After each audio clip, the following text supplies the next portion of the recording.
लग्न झालं आपलं 56 साली. आणि त्याच्या पुढचा कालक्रम.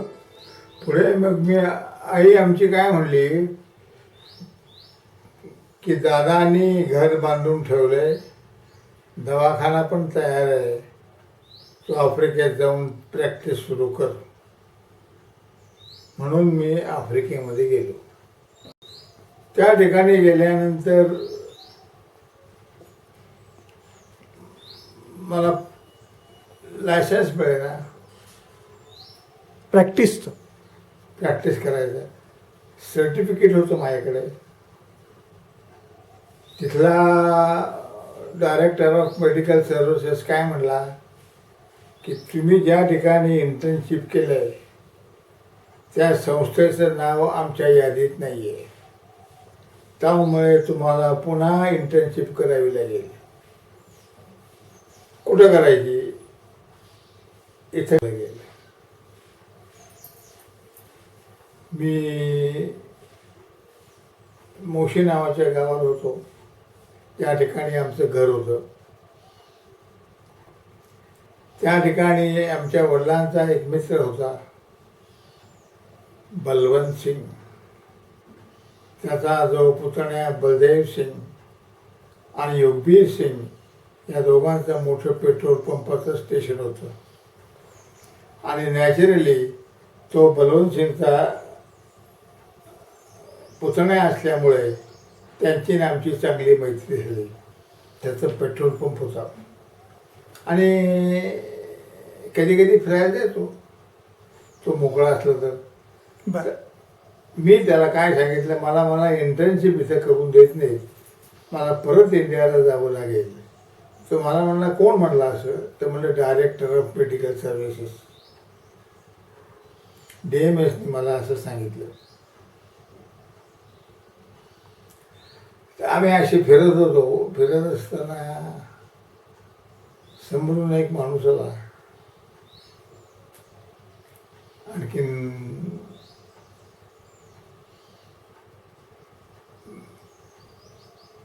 बलदेव सिंगने त्याला नमस्कार केला. सलाम केल्यानंतर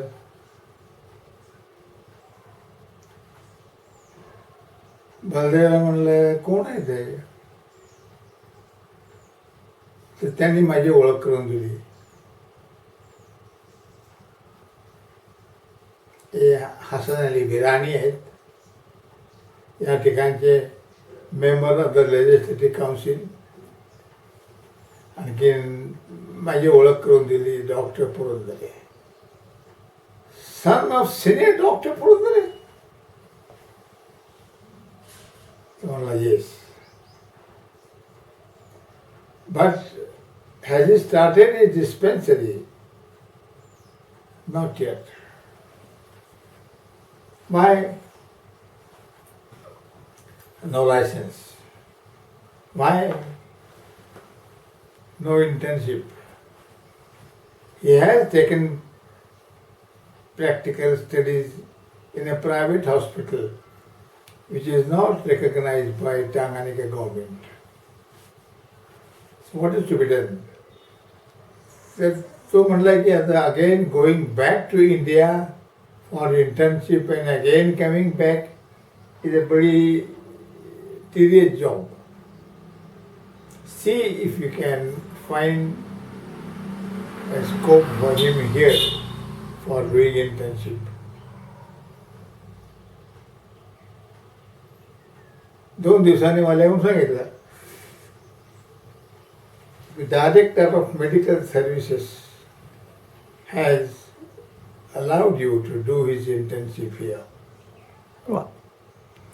भारत काउन्सिलचा मेंबर असल्यामुळे त्याला काही बोलता येत नाही. त्यांनी सांगितलं की माझा माणूस आहे, हा इथेच इंटर्नशिप करणार, इंडियाला जाऊ शकत नाही.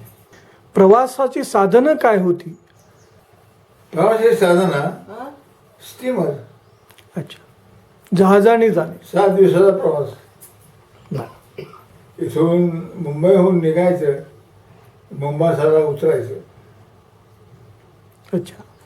जेवण खाणं झोपणं सगळं बोटीवर. वर आकाश, खाली पाणी. आणि तुम्ही मध्ये, असा तो प्रवास असायचा. मुंबासा ते मुंबई ते मुंबासा. हं. मुंबासाला मी गेलो. दार ए सलाम हे सुद्धा बंदर आहे, परंतु दार ए सलाम हे जे बंदर आहे हे त्यावेळेला त्यांच्या ताब्यात होतं, आफ्रिकन लोकांच्या. मुंबासा ब्रिटिशांच्यात. हे ब्रिटिश कॉलनी असल्यामुळे त्यांचा कंट्रोल होता. म्हणून इथून बोट निघाली मुंबासाला जायचं. मुंबासाहून तुम्ही कुठेही जा, त्याला काय ब्रिटिशांचा तसं मन होता. मुंबासाहून आम्ही मोशीला जायचो. मोशी. मोशी म्हणून गाव होतं. मुंबासापासून जवळजवळ 100-150 किलोमीटर लांब होतं. किलीमँजारो. रस्ता छान होता. किलीमँजारो हा पर्वत आफ्रिकेमधला, तंझानिकामधला सांगतात. हा. त्याच्या पायथ्याशी हे आत- किलीमंजारो किलीमंजार. तो मोशीला होता. ज्या ठिकाणी आमचं घर होतं त्या ठिकाणीच तो पर्वत होता. आणि ज्या ठिकाणी आमचं घर होतं तिथून तो पर्वत दिसायचा. किलीमँजारो म्हणजे काय? किलिमा अंजारो. किलिमा म्हणजे छोटा पर्वत, अंजारो म्हणजे पांढरा. किलिमा अंजारो, त्याचा टॉप दिसायचे ना बर्फाचा, बर्फात. म्हणून ते म्हणायचे किलिमांजारो. त्याचं नाव होतं, त्या पर्वताचं नाव होतं किलिमांजारो. आणखी it was a tourist place. चांगली हॉटेलं होती त्या ठिकाणी, डोंगरावर केलेली. आणखीन टुरिस्ट खूप यायचे. तर त्या ठिकाणी एकदा किलीमँजारोला आपण पर्वत चढलात? मी एकदा जाऊन आलो ना. मग किलीमंजारोला आमच्या मित्राबरोबर जाऊन आलो, बलवंत सिंग बरोबर. तिथे 1-2 दिवस राहिलो आणि परत आलो. करायला काहीच नव्हतं. मग जेव्हा इंटर्नशिप मिळाली तेव्हा मला दार ए सलामला जावं लागलं. म्हणजे मी ज्या ठिकाणी होतो तिथून दार ए सलाम बर. हे दुसरं बंदर आहे. दार ए सलाममध्ये मोठं हॉस्पिटल होतं, गव्हर्मेंट हॉस्पिटल. त्या हॉस्पिटलमध्ये मी इंटर्नशिप केली. ती इंटर्नशिप साधारणपणे 1 वर्ष लागतं. बर. 3 महिने मेडिसिनमध्ये, 3 महिने सर्जरीमध्ये आणि 3 महिने गायनाकॉलॉजीमध्ये. मग त्या ठिकाणी director of medical services Hasan Ali Birani म्हणला, don't worry, I will give you a job here. अच्छा. सर्व्हिसमध्ये गेल्यानंतर पहिले माझं पोस्टिंग मोंझाला झालं. माझा म्हणजे लेक व्हिक्टोरियाच्या तळावावरच होतो, पण तो ज्या ठिकाणी माझा जन्म झाला बुकोबा त्या गावापासून जवळ. तिथे मी 8 महिने 1 वर्षभर काम केलं. त्या काळी आपल्याला तिथे किती पगार मिळत होता? हो. उत्पन्नाचं काय, उत्पन्न किती मिळत होतं? नोकरी किती पगार होता? नोकरी त्यावेळेला नोकरी 400 शिलिंग. 400 सिलिंग. बर. Current was British currency. British currency म्हणजे सॉलिड. आणि इकडे पुण्यामध्ये बोंबाबोंब हा गेल्या 2 वर्ष झाली. याचं पत्र नाही, येणं नाही, देणं नाही, घेणं नाही, काय नाही. भानगड काय आहे? तुम्ही एकटेच? आताच लग्न झालंय आणि ही तिथंच एकटी आहे. भानगड काय आहे? मग शेवटी जेव्हा मला नोकरी लागली तेव्हा मी पत्र लिहिलं की अशी मोंझाला माझी पोस्टिंग झालेली आहे, आपल्याला क्वार्टर मिळालेला आहे, तू मोंझाला ये, बुकिंग कर आणि मोंझाला ये. आमच्या मेहुण्याने तिथे बुकिंग केलं. बुकिंग करून ती मोंझाला आली. माझं बदली झाली. टेरिमे नावाचं गाव, बर. जंगलामध्ये, बुश. अच्छा. आणखीन व्हिक्टोरिया लेकपासून 20-30 मैलावरती गाव. त्याच्यानंतर त्या ठिकाणी 1 वर्षभर काम केलं. त्या ठिकाणी कामाच्या वेळा होत्या सकाळी 8 ते दुपारी 12 ते 2 सुट्टी, 2 ते 4 पुन्हा इव्हिनिंग सेशन, 2दा जायला लागायचं. 4 नंतर मोकळे, अच्छा. तुम्ही काही करा. प्रायव्हेट प्रॅक्टिस करायची नंतरच्या काळात? प्रायव्हेट प्रॅक्टिस करत होतो ना, घरी करायची. मग तुमचे पेशंट कोण होते? भारतीय, आफ्रिकन? होते आणि आपले इंडियन होते. पटेल, सरदारजी, सिंधी, पंजाबी असे सगळे होते आणि आफ्रिकन जास्त होते ना. आफ्रिकेच्या तुमच्या वास्तव्यामध्ये एखादी मोठी घटना, एखादी वेगळी घटना, मोठा प्रसंग असं काही घडलं आपल्या आयुष्यामध्ये? दुसरा एक प्रसंग आठवतो मला. तरी म्हणून मी किसुमुला गेलो. किसुमू नावाचं एक गाव आहे, ते केनियावर आहे. आणि तिथून येताना खाली डोंगरावर जायचं आणि डोंगरावरून खाली यायचं. तिथून वर जाताना रात्री परत येताना घाटामध्ये मध्ये दोर बांधलेला. चायला म्हणलं इथं दरोडेखोर आहे आणि हे आफ्रिकन म्हणजे चायला बाला बोलतानाच मारणार. माझ्याकडे एक लायसन्स होतं आणि गन घेऊन फिरायचो मी, कारण त्याने सांगितलं होतं you cannot move without a licence, you must have a gun. पिस्तूल होतं, रिव्हॉल्वर होतं माझ्याकडे. आणखीन ते गाडीत होतं. मी दरवाजा उघडला,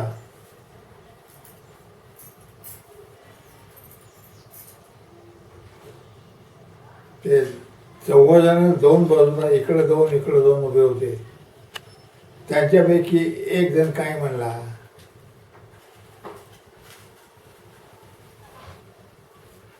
हो यू मगांगा येतो, आपला डॉक्टर आहे.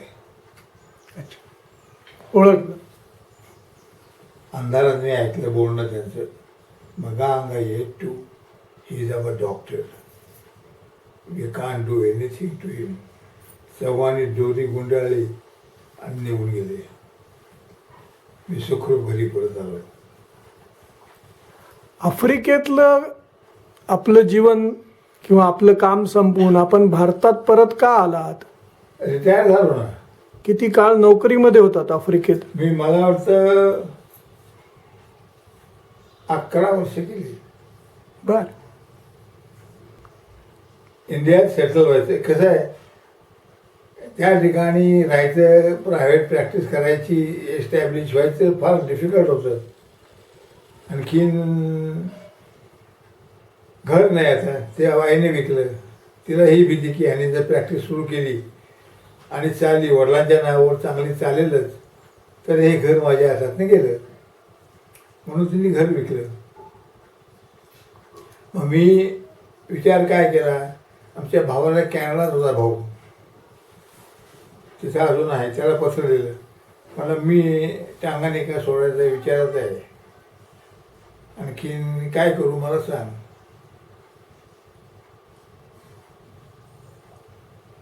या ठिकाणी मला प्रायव्हेट प्रॅक्टिस नावाची गोष्ट नाही. 5-6 डॉक्टर एकत्र येतात. अच्छा. आणखीन दवाखाना चालवतात. तुला त्या ठिकाणी एक सरदार जे होता तो लंडनला गेला होता शिकण्याकरता. मोरोगोरो हे माझं शेवटला गाव. तर मोरोगोरोमध्ये भेटला मला तो. म्हटलं काय बाबा, काय भानगड आहे, व्हाय आर यू बॅक? तो म्हणला I went to UK for studies, for money, and I got both. There was one thing I couldn't get and I didn't get. That was respect.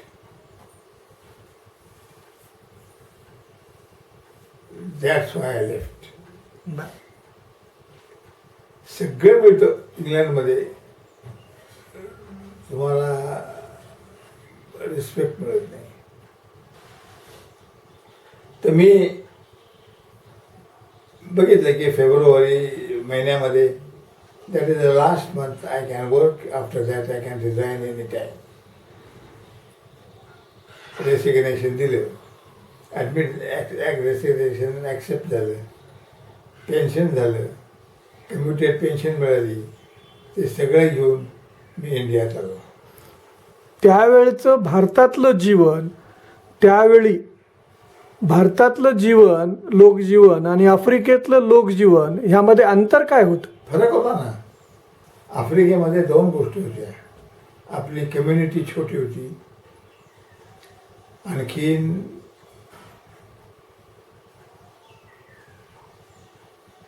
त्यांची कम्युनिटी जास्त होती, आणि अजून त्यांच्यामध्ये स्वातंत्र्याचं वारं व्हायलं नाही. शिक्षण आणि सामाजिक जीवन भारतापेक्षा टांझानिकातलं त्या कसं ठिकाणी होतं? सामाजिक असं काही नाही, ते जंगलातच सगळे. आणि ते जे आफ्रिकी गावात जे राहणारे लोक आहेत, हे सगळे लोक शेतात नाही येतात, आणि जसे आपल्याकडे घरी कामं करणारे असतात ना, घरकाम, तसं घरकाम, फॅक्टरीत काम, दुकानात काम,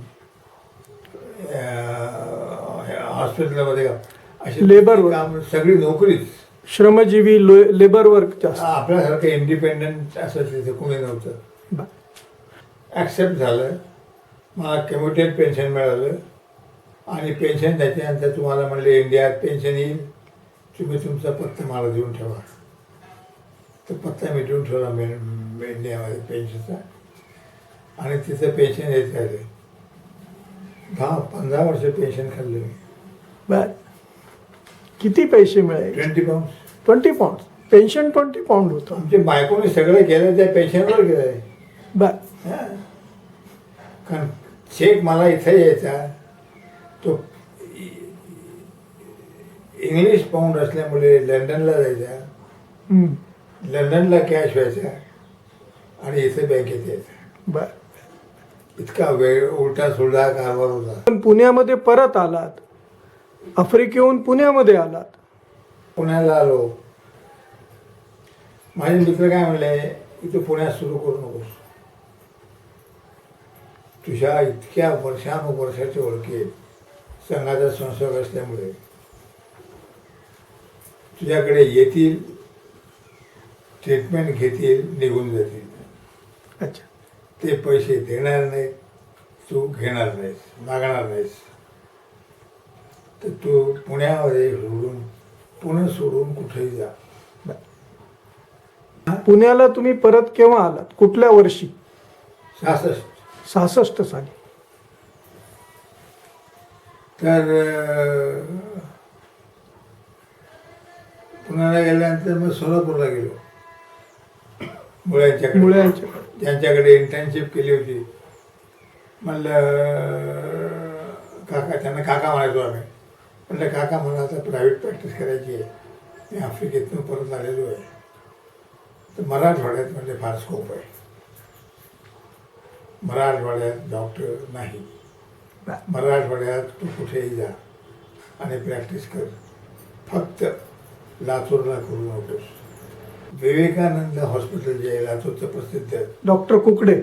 हां, डॉक्टर कुकड्यांचं ना. हां, तर त्या विवेकानंद हॉस्पिटलला तुझ्यामुळे अडथळा येऊ शकतो, म्हणून तू लातूरला जाऊ नकोस. मग मी फिरत फिरत आलो, अहमदपूर पाहिलं.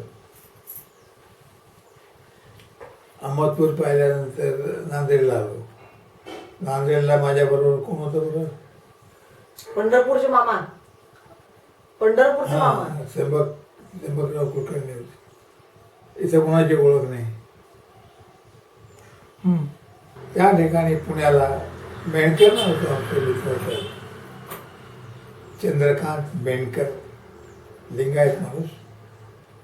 तर म्हणलं बाबा, ते गप्पा मारता मारता म्हणलं मराठवाड्यात मला जायचं आहे. डॉक्टर मुळे म्हणले मराठवाड्यात स्कोप चांगला आहे, तू मराठवाड्यात जा. म्हणलं नांदेडला माझा एक मित्र आहे, तो जो मित्र आहे हा आमचा धान्य सप्लाय करणारा माणूस आहे. बर वर्षानुवर्ष याच्याकडून आम्ही धान्य घेतो. तो मेनके धान्याचा व्यापारी होता. अच्छा. तर हा इथून आम्हाला धान्य पाठवायचा. लाखो रुपयाचं धान्य यायचं, परंतु कधीही धोका नाही. सज्जन माणूस. त्याचा तुला मी पत्ता देतो, त्याच्याकडे जा, तो तुला काय करायचं ते करेल. पण मी नांदेडला आलो आणि गाडीवर स्टेशनवर बसलो. सकाळी उठलो तर म्हणलं हे इंद्रचंद तिवारी कुठे आहेत. ते पेढीचं नाव लिहिलं होतं. पेढीला गेलो, तिथे गेल्यानंतर म्हणलं इंद्रचंद तिवारी कोण आहेत. तर म्हणले मी आहे. तुमचं पत्र आहे म्हणलं माझ्याकडे, ते घ्या. अरे बाप रे, बोले मेनकर साहब का खत है. क्या लिखा है मेनकर साहब ने, पढ़ो. त्यांनी सांगितले की हा माझा असा असा मित्र आहे, हा आफ्रिकेत होता, रिटायर झालेला आहे, त्याला पुन्हा प्रॅक्टिस सुरू करायची आहे. मी त्याला नांदेडला पाठवलं. तुला काय करायचं तू कर. मग त्यांनी माझे निरोज लॉजमध्ये राहण्याची व्यवस्था केली बर इंद्रचंद तिवारीने. तो म्हणला जोपर्यंत नांदेडकरांची बिल्डिंग तयार होत नाही, ती बिल्डिंग चालू होती त्यावेळेला, तोपर्यंत तुम्हाला काही करता येत नाही. पुंडलिकवाडीच्या कोपऱ्यावरच्या बिल्डिंगचं बांधकाम चालू होतं. हा, इंद्रचंद तिवारी आणि बंडेवार म्हणून होते. या दोघांची पेढी होती कॉमन. बर बंडेवार आणि नांदेडकरांचा संबंध फार चांगले. नांदेडकर हे गोठ्याचे अनंत महाराजांचे जावई. आमचे बंडेवार हे सुद्धा अनंतराव महाराजांचे शिष्य. त्यामुळे दोघांचे संबंध चांगले. त्या इंद्रच्या म्हणला तू काळजी करू नको, तुझी व्यवस्था करतो. इंद्रच्यांनी माझी ओळख करून दिली. काय तुमची अटी आहेत त्या सांगा. तर त्यांनी सांगितलं 4,000 रुपये ॲडव्हान्स आणि 200 रुपये भाडं. बर त्यावेळेला 1968-69 कंद गुरुतांचे जे वडील आहेत त्यांची खानावळ होती. साईबाबा खानाव. हो, मग नगरपालिकावाले परवा नाही का ओळख करून दिली. तर त्यांच्या वडिलांचं व्यंकटेशराव त्यांचे खानावळ होती. तिथं मला म्हणले की तुम्ही माझ्याकडे जेवत जा, मी तुम्हाला चांगलं घरचं जेवण देते. मग त्यांच्या खानावळीत मी जेवायचो. काय पैसे असतील ते द्यायचे. तुमच्याकडनं मी पैसे घेणार नाही, तुम्ही फक्त या आणि जेवा.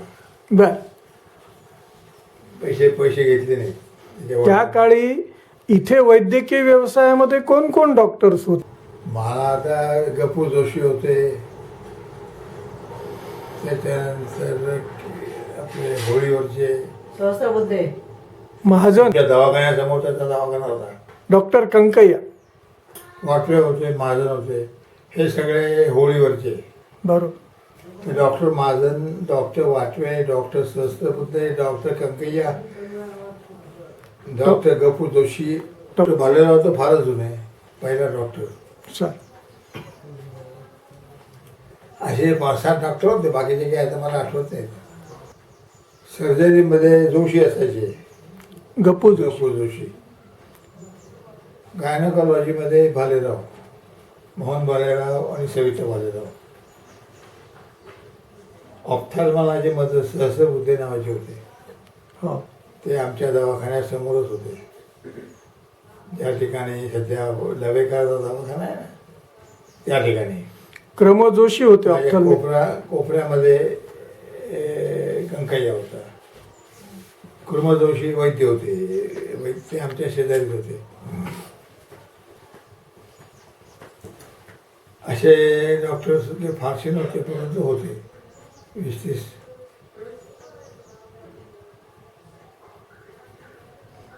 नांदेडमधली तुमची पहिली आठवण कोणती?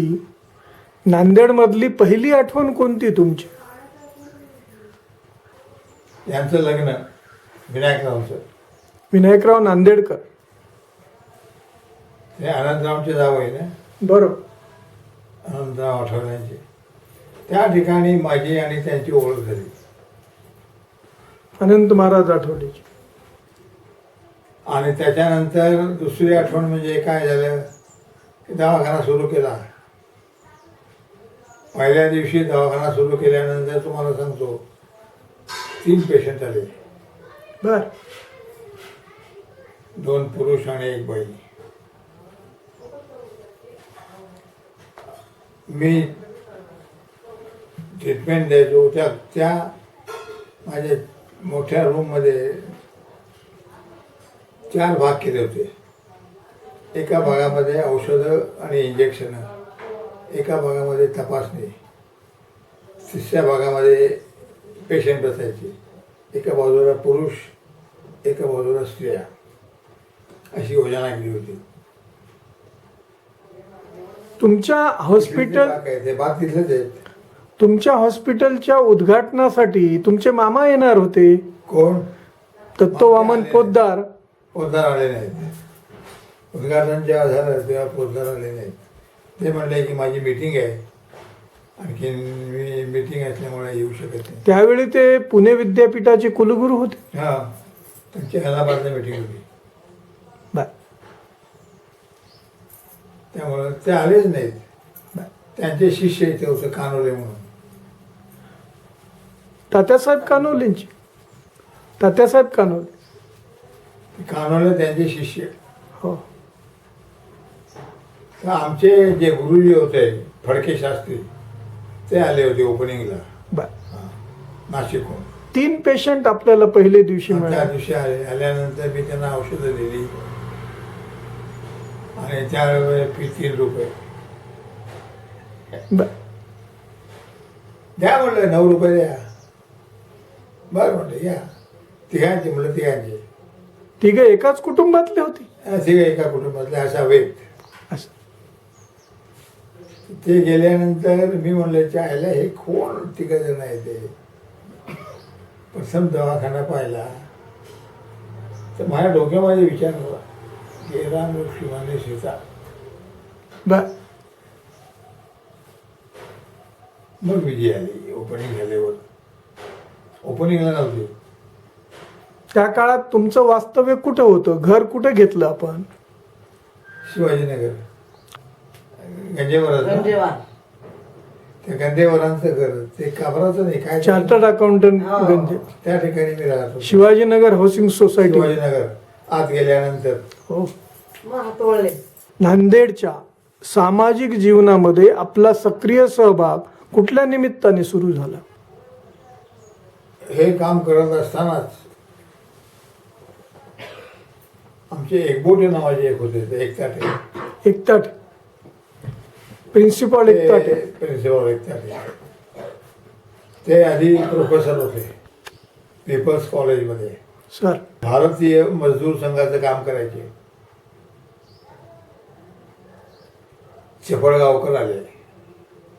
चपळगावकर. नाना चपळगावकर. त्या कॉलेजचे आहेत ना त्या.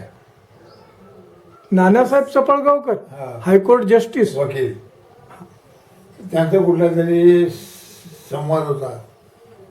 त्या संवादमध्ये आता हा सोशलिस्ट समाजवादी असल्यामुळे लेबरवर बोलायचं ना, म्हणून हा लेबरवर बोलायला नाही आला.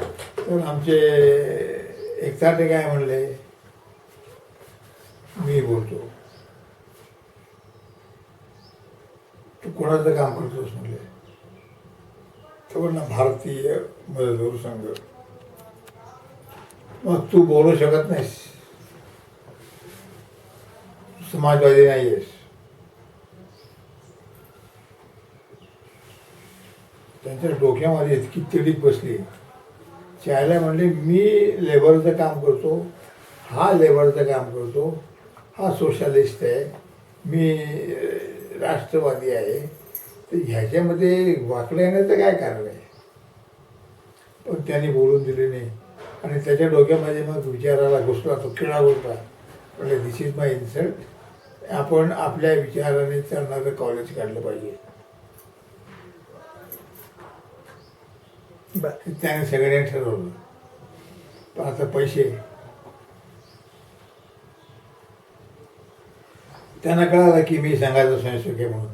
माझी देवाला गाडी होती इम्पोर्टेड, दवाखान्यासमोर गाडी उभी असायची, कुठली गाडी? फियाट 1300 नुकतीच निघाली होती. तुम्ही आफ्रिकेतून आणली होती? आफ्रिकेत इथं आणली होती. 1300 सुद्धा आफ्रिकेमधली माझी पहिली गाडी. बर. तो म्हणला डॉक्टर साहब तुमने 1200 ले लिया, 1100 आया, 1200 ले लिया, अब 1300 आ रहा है. अच्छा. म्हणे मला दे दो, 1200 घे, त्याचे पैसे काय येतील ते तू घे, 1300चे पैसे माग मी देतो. किती? काय लक्षात नाही आता. त्याच्यानंतर मग 1300 गाडी घेतली. छान मस्त गाडी होती. जी पी जोशी वगैरे सगळे माणसं ते म्हणले आपल्याला कॉलेज करायचं आहे. म्हणून आम्ही सगळे 10-5 लोक एकत्र आलो आणि आम्ही ठरवलं की 30,000 रुपये द्यावे लागतात केव्हाची गोष्ट ही? युनिव्हर्सिटीमध्ये. 69-70 असेल. अशा प्रकारे 30,000 रुपये जमवले, युनिव्हर्सिटीला पाठवले आणि मग अभिनव भारत शिक्षण संस्थेचं नेताजी सुभाषचंद्र बोस कॉलेज ओपन झालं. त्याचा मी पहिला अध्यक्ष, 10 वर्ष अध्यक्ष होतो. आणि 10 वर्षानंतर म्हणलं हे काय इतके दिवस राहणं की बरोबर नाही, दुसऱ्यांना स्कोप द्या. मग आमची भाग्यलक्ष्मी बँक निघाली, त्यांच्याकडनं पैसे घेतले. असं हळूहळू वाढवत निघालो आणि आज कॉलेज फार मोठं झालं आहे, नेताजी सुभाषचंद्र बोस. मग तो प्लॉट वगैरे घ्यायचा. गुलाबसिंग जागीरदार. नवनाथ सिंग त्याचा मुलगा आहे आता. हो. तर गुलाबसिंग जागीरदारचा तो होता. आम्ही ओळख होती, तिथेच राहायचो आणि ओळख ती गाडी बिडीमुळे जास्त ओळखी झाल्या. माझी इंट्रोडक्शन नांदेडमध्ये गाडीनेच केली. बर. अगदी नवीन गाडी, कोणाचीच नव्हती तशी. भाग्यलक्ष्मीतनं त्या पैशावर प्लॉट वगैरे घेतला. केवढ्याला? भाग्यलक्ष्मी आमची बँक होती ना, संघाची बँक. काय 1,00,000-1.5 लाख ती जास्त नव्हती. त्यावेळेला किंमत काही फार नव्हती. 1,00,000-1.5 लाख घेऊन टाकली जागा. आणखी तोपर्यंत जागा बिल्डिंग होतोपर्यंत हे कुठला सिनेमा आहे तो श्याम टॉकीजच्या, श्याम टॉकीज, श्याम टाकीच्या तिथं त्यांच्या मागच्या बाजूला गुरुसिंग बिसेन, जागा होती. बिसेनच्या त्या जागेमध्ये आम्ही गुरुसिंग लालाच. कॉलेज चालवलं होतं. आणखीन त्या ठिकाणी हळूहळू वाढत गेलं. आणखीन मग हे जे सुरू केलं हे तर खूपच वाढलं. अजून आपण कुठल्या सामाजिक चळवळीमध्ये, कुठल्या सामाजिक क्षेत्रामध्ये आपलं योगदान नांदेडच्या? लक्ष्मणराव गंजेवार त्या काळी जनसंघाचे उमेदवार म्हणून राहत होते. कोण होतं? तुमची त्यांची ओळख आहे ना. इथल्या संघाच्या परिवारामध्ये तुम्ही सक्रिय होतात. संबंध होता ना. जुनं रिटायर होऊन नवीन सुरू करायचं म्हणजे मला दवाखान्याकडे जास्त लक्ष द्यायला लागत होतं. मी सामाजिक कार्य जात होतो, बोलवतील तिथं जायचे. माझा ठरलेला कार्यक्रम म्हणजे गुरुदक्षिणा, समर्पण दिवस, त्या दिवशी मी जायचोच. नांदेडच्या राजकारणामध्ये आपण सहभागी होतात, स्थानिक असो, नगर परिषद असो. राजकारणामध्ये असं मी झालो नाही सहभागी, पण माझी सगळ्यांशी ओळख होती चांगली. मस्की चंद्रकांत मस्कीची माझी फार चांगली ओळख होती. आणखीन ते बऱ्याच वेळेला माझ्याकडे यायचे आणि गप्पा चालायच्या. मग राजकारण यायच्या. नांदेडचे तत्कालीन काँग्रेसचे नेते शंकरराव चव्हाण, शामराव कदम यांच्याशी कुठल्या निमित्तानं आपला संपर्क? शंकरराव चव्हाणांशी संबंध आला नाही. इथल्या जवळ, आमच्या जवळ राहत होते शिवाजीनगरला, शिवाय पण तसा संबंध आला नाही. आपल्या शेजारी अण्णासाहेब गुंजकर, त्यांची माझी भेट चांगली ओळख होते. पोद्दारांचे शिष्य तात्यासाहेब कानोले, त्यांचे माझे चांगले लोक होते. तर आता माझ्याकडे दवाखान्यात येऊन बसायचे रोज. वेळ झाला की येऊन बसायचे. त्यांच्या संबंधीची एखादी आठवण आहे आपल्याला तात्यासाहेब कानोलेच्या संदर्भातली? तुमच्या त्यांच्या गाठीभेटीमध्ये तुमची एखादी तात्या साहेबांनी एक गोष्ट सांगितली मला त्यांची. ते म्हणले, डॉक्टर तुम्हाला एक मजेदार गोष्ट सांगतो. मी नेताजी पालकरावर पुस्तक लिहिलं. आपल्या ऐकलाच ना तामशाच हा तामशाची तामसाचा. नेताजी पालकराच्या पुस्तक लिहिलं. त्याच्या घरी गेलो, घर पाहिलं, तिथे काही कागदपत्रे मिळाली घेतली आणि ते सगळे गोळा करून नेताजी पालकरावर निबंध लिहिला एक. त्यांनी दादानं पत्र लिहिलं कानोलेनी. कानोलीने या संबंधामध्ये पालकर. तर त्या ठिकाणी त्यांनी दादानं पत्र लिहिलं. मू पूर्णविराम महामहोपाध्याय दत्तो वामन पोद्दार यांच्या सेवेशी. असं तात्या म्हणजे वेगळाच माणूस. पण ते हू लिहिल्यानंतर आमचे मामा सुद्धा काही साधे नाहीत. त्यांनी ह्याला उत्तर लिहिलं, शिष्योत्तम शी. बर बर.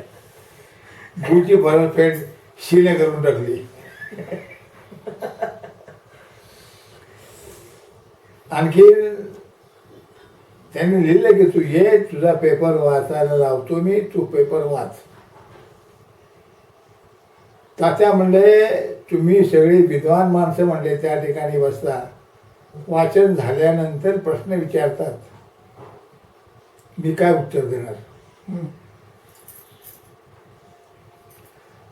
तर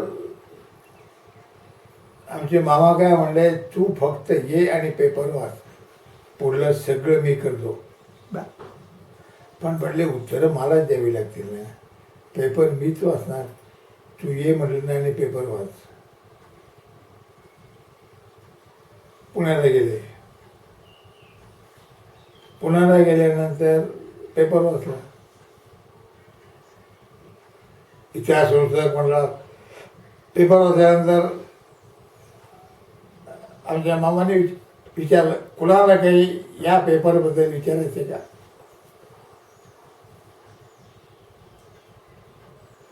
सगळे स्तब्ध,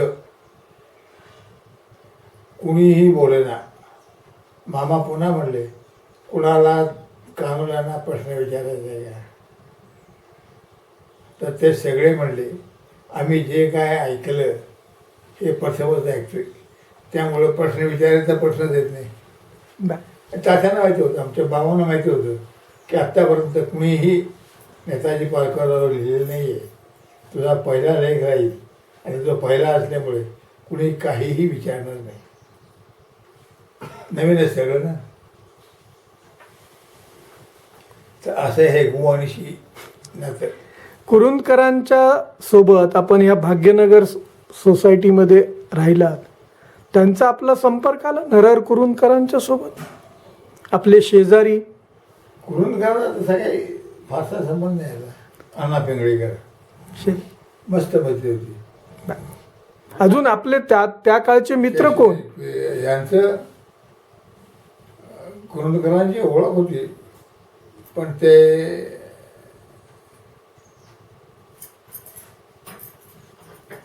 अहंकारी माणूस.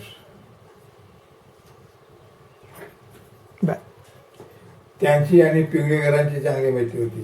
पिंगळीकर हे हुशार होते फार. कुरुंदकराशी कधी गप्पांचा फड जमला? कुरुंदकरांचे त्यांच्याकडे जायचे कुरुंदकर गप्पा मारायला. तेही साहित्यिक, हेही साहित्यिक, दोघंही साहित्यिक ना. वेगळा प्रसंग नांदेडच्या आपल्या वास्तव्यामधला वेगळा प्रसंग ज्याची आठवण आपल्याला आजही आहे. सुधीर फडकेच्या वेळेला होतो. भेटायला गेले नाही. गोनी दांडेकर. गोणी दांडेकर ते घरी आले होते ना आपल्या. तुम्हाला आशीर्वाद दिला इथेच दारात उभं व्हावे उभं व्हावे पोहा होय आलं ते संघाच्या शिवाय अभिनव भारत शिक्षण संस्था, भाग्यलक्ष्मी बँक याच्याशिवाय अन्य कुठल्या दुसऱ्या संस्थाशी आपला संपर्क आला? दुसरा कॅन्सरशी संपर्क म्हणजे पण मी कधीही या दोन गोष्टीशिवाय कुठेही जास्त गेलो नाही.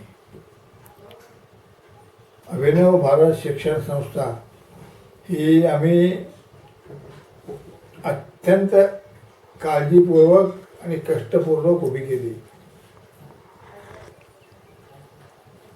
त्याची बिल्डिंग होईस तोपर्यंत मी अध्यक्ष होतो. बिल्डिंग झाली आणि मग मी जाती म्हणलं आता मी माझं काम झालं आता मी सोडतो, तुम्ही आता चालवा. मग चन्नावर झाले कापडवाले. नारायणराव चन्नावर. त्या काळच्या समाज जीवनामध्ये आणि आताच्या समाज जीवनामध्ये आपल्याला काय बदल दिसतो? त्यावेळची सामाजिक रचना फार वेगळी होती, आत्ताची वेगळी आहे. त्यावेळेला कसं होतं की जरी आपापसात चातुर्वर्ण्यासारख्या गोष्टी होत्या तरी समजूतदारपणाने कामं चालायची. द्वेष नाही, हेटरेट नाही. आता कसं झालंय, आता म्हणजे सगळी फसवीच. म्हणजे साधं उदाहरण घ्यायचं म्हटलं तर माझे अनेक मित्र मुसलमान होते, आहेत अजून, येतात घरी. शीख आहेत, हिंदू आहेत, सगळ्या प्रकारचे लोक माझ्याकडे येतात. दवाखान्यात यायचे, घरी येतात. पण त्याच्यामध्ये प्रॉब्लेम काय आहे की त्या वेळेमध्ये एक जो समाजामध्ये एक जे सिंपती होती ती आता नाही आहे. परस्पराबद्दल आता हक्क म्हणला की मारामारी झाली. पुण्यामधलं जीवन आणि नांदेडमधलं जीवन हे स्थित्यांतर, हा बदल आता निवृत्तीनंतरचं आपलं जीवन, निवृत्तीनंतरचं आजचं जीवन आपलं आता चांगलं आहे. समाधानी आहात आपण? माझ्या आयुष्यामध्ये एक चांगली घटना घडली.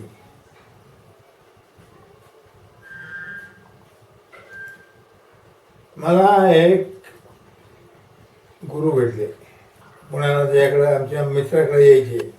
कोण मित्र? रामदासकडे यायचे.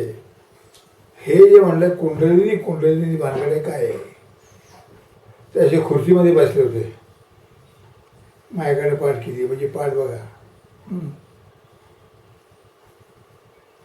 सवन्न लाल पट्टा होता मध्ये. म्हणले काय दिसते? म्हणलं लाल पट्टा आहे. तुमच्या बाकीचं शरीर सगळे पांढरं आहे, तुम्ही गोरे आहात, पण हा मणक्याच्या बाजूला लाल पट्टा आहे. तेच आहे म्हणले कुंडली. तुम्ही आईला हाक मारली तर आईने होऊ दिली.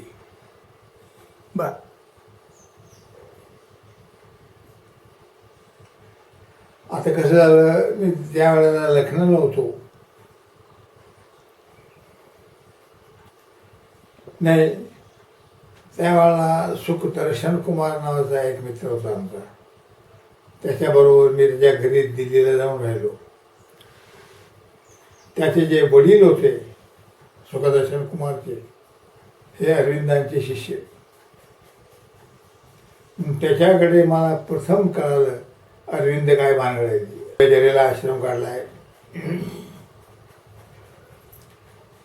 आम्हाला अरविंदांच्याबद्दल एवढंच माहिती होते की ते क्रांतिकारक होते. लंडनला गेले. लंडन त्यांचा भाऊ त्यांच्याबरोबर होता, बालेंद्र कुमार. आणखीन लंडनला जाऊन तिने ICS मध्ये पहिले आले. ट्रायपॉस म्हणून जे ठिकाणी 3 भाषांचा अभ्यास आहे, त्याचा रेकॉर्ड अजून कोणी ब्रेक केलेला नाही आहे. इतका हुशार माणूस. आजेगावकर, सुधाकर देशमुख. सुधाकर देशमुख, आजेगावकर. देशमुख, हा, आजेगावकर. त्यांची माझी ओळख झाली. शाळेजवळच दवाखाना होता. शाळेत येता जाता बघायचे माझ्याकडे, गप्पा चालायच्या. ते मला म्हणले तुम्ही एकदा आमच्या घरी या. म्हणलं तुमच्या घरी येऊन मी काय करू? तुम्हाला एका चांगल्या माणसाची ओळख करून देतो म्हणले. म्हणून मी घरी गेलो. ते केव्हा येणार आहेत म्हणले. ते म्हणले आल्यानंतर मी तुम्हाला सांगतो. ते आले की तुम्ही या. घरी गेलो. घरी गेल्यानंतर चंबू जोशी नावाचा एक ग्रस्त आहे. हे म्हणले माझे सासरे. आणखीन हे जे आहेत यांचं वैशिष्ट्य असं आहे की कृष्णमूर्तींचे कट्टर फॉलोअर आहेत. जय कृष्णमूर्ती. जय कृष्णमूर्ती. तर त्यांच्याकडनं मी जिद्दू कृष्णमूर्तीबद्दल शिकलो. आणि मग मी आणि माझी बायको दर वर्ष मद्रासला जाऊन आणि मुंबईला जाऊन भाषण ऐकायचो. टॉक्स ऑफ कृष्णमूर्ती पुस्तकं पुष्कळ त्यांची माझ्याकडे आहेत. नंतर दोन मोठ्या माणसांच्या अशा ओळखी झाल्या या ठिकाणी. आजेगावकरांच्यामुळे, त्यांचे सासरे चंबू जोशी, त्यांच्यामुळे कृष्णमूर्ती आणि माझा सुखदर्शन कुमार, त्याच्यामुळे अरविंदो. नंतरच्या लाईफ होतं कॉलेज, मेडिकल कॉलेजमधलं. आणि सुधाकर सुख देशपांडे इथं होतं आजेगावकर. सावरकरांचा नंतरच्या काळामध्ये आपला संपर्क राहिला. कुणाचा? विद सावरकर, तात्या सावरकरांशी काही निमित्तानं नंतरच्या काळामध्ये. पुढच्या काळात नाही आला. संघाच्या गोळवलकर गुरुजीशी, बाळासाहेब देवरसांशी काय संबंध होते? गोळवलकरांचं काही नाही. दिल्ली याला इथं बैठक झाली होती. आज आपण संघाशी संपर्कात आहात. हो. संघाच्या कार्यक्रमामध्ये सहभागी होता. बरोबर एकच कार्यक्रमाला जातो. समर्पण दिनी. संघाच्या विचाराशी आजही आपली बांधिलकी आहे. विचारांशी बांधिलकी आजही कायम आहे. आहे ना. पुढच्या काळामध्ये, भविष्यामध्ये, आपल्या आयुष्याच्या उत्तरार्धामध्ये आपल्या हातून काय व्हावंसं वाटतं? त्या फक्त एकच काम करतो, कुंडलिनी योग.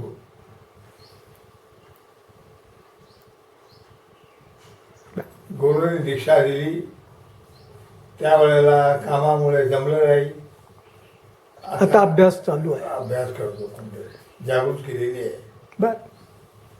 फडके शास्त्री म्हणून होते तुमचे गुरु. फडक्यांची जे लाल पट्टा बघितला तर तो लाल पट्टा आहे म्हणले तीच कुंडलिनी आहे. तू म्हणले आईला हाक मारली तुम्ही आणि तिने ओढली. आपल्या अर्धांगिनीबद्दल, आपल्या पत्नीबद्दलच्या काही आठवणी? त्याच्यानंतर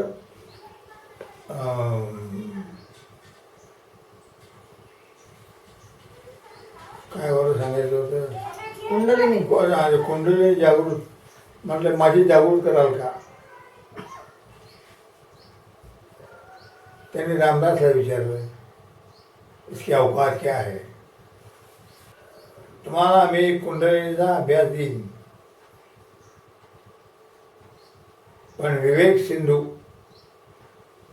110 वेळा वाचून काढायचा. विवेक सिंधू ग्रंथ